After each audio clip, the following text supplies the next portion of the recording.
Welcome back to the Pearlworks channel. My name is John. A few videos back I showed how I made a keepsake box using a vintage P.O. box door for the lid. This past weekend I participated in my first art festival and the post office boxes were my main items. In this video I'll show you the process of building 55 small and medium-sized boxes and some tips and tricks I learned along the way. Going into this build I knew I had about 50 to 60 doors. It wasn't important that I make boxes for all of them, which saved me a lot of time trying to calculate the exact material I would need. Instead, I went through my lumber stack searching for pieces suitable for these little boxes. Whatever I came up with would be what I would make.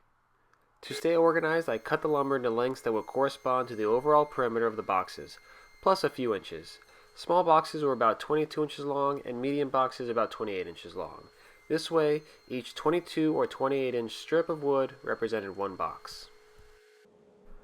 The milling process was pretty straightforward. Most of the material I used was 6/4, which was plenty for resawing and eventually milling down to 1/2 inch thick stock. I typically resaw on the table saw because it could be relatively fast for a piece or two, but I decided to install a proper resawing blade on my bandsaw. It made a huge difference and made this part of the process pretty painless.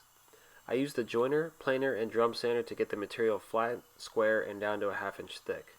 Later on, I'll discuss the benefits of breaking up the batch into smaller batches, but for this part of the build, it made more sense to keep everything together.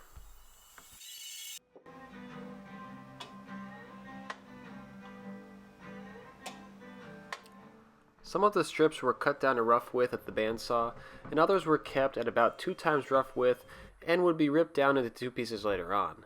The joiner table came in handy here for holding all of the parts, but I need to figure out a better way to shuttle parts around during milling. I don't exactly have room for a cart. Any suggestions would be helpful.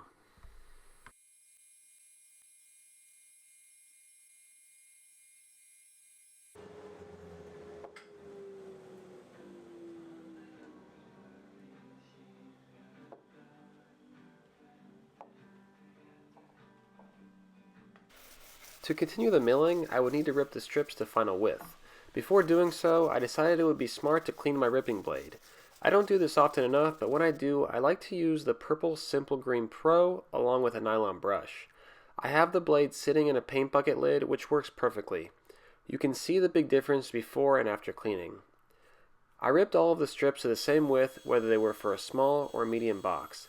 Later on, I'll come back and rip the small box parts a little narrower so that the proportions of the box look a little bit better.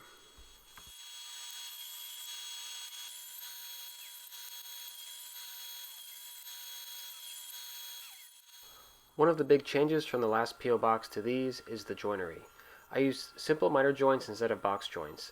The miter joints saved a lot of time in a few ways. They allowed me to cut through grooves on the table saw, which would house the bottom panel. They also allowed me to use blue tape for clamps instead of real clamps. In the past, I've made large batches of boxes, and clamps are usually a limiting factor or bottleneck in my production process. With all of the miters cut, I labeled the pieces to indicate which box they belonged to, as well as what side of the piece would be the top. This way I knew which side to put against the fence when cutting the bottom grooves. This isn't the most difficult process, but there were a bunch of pieces. For tasks at the table saw, I like to break up the batch into smaller batches so that I don't lose focus or get lazy with my cuts. For this build, I usually broke up the batch into 4 smaller batches.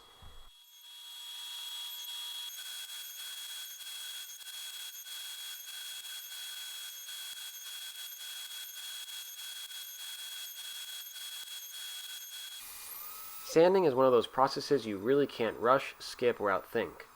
I turned my orbital center upside down and held it in the vise. This seemed to work pretty well, though a 6-inch pad would have been better than the 5-inch pad I had here. Off camera, I milled up the material for the bottom panels. These were taken down to the correct thickness of the drum sander so that they would have a snug fit in the bottom grooves. When picking out material for these pieces, I made sure not to think too hard to get the perfect amount. Thinking too much can waste time, and in the end, I happened to mill just enough on my first guess, which was a good win.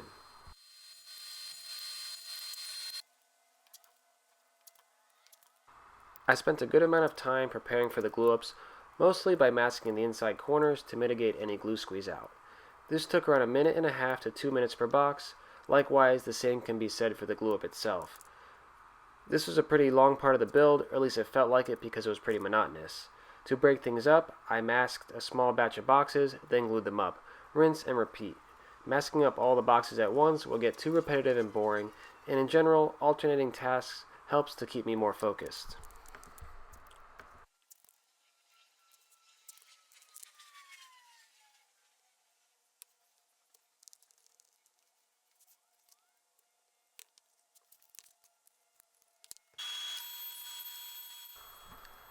To reinforce the miters, I added 2 splines to each corner. I debated beforehand whether this would add too much time to the build to make the miters worth doing compared to other joinery methods. In the end, I really don't know what will be best, but this method worked out well enough.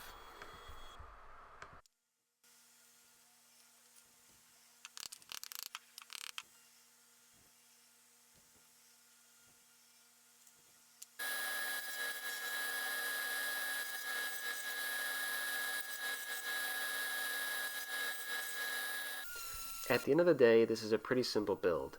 It's a box that's meant to show off a vintage metal door. The most difficult part was managing time each day that I had in the shop. For that reason, I set a goal or checkpoint that I needed to reach by the end of the day. This helped me work faster and more efficiently.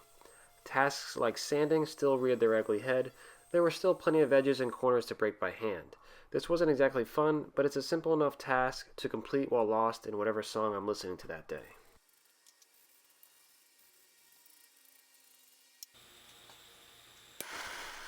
Branding and applying finish were a few of the final steps before these boxes were complete. I used 1 coat of walnut oil and then a coat of a walnut oil and wax mixture. For the finish, I did about 8 boxes at a time. This was just the right amount of time to let the oil sit before wiping it off. The second coat of oil and wax went much faster because I only applied it to the outside of the box.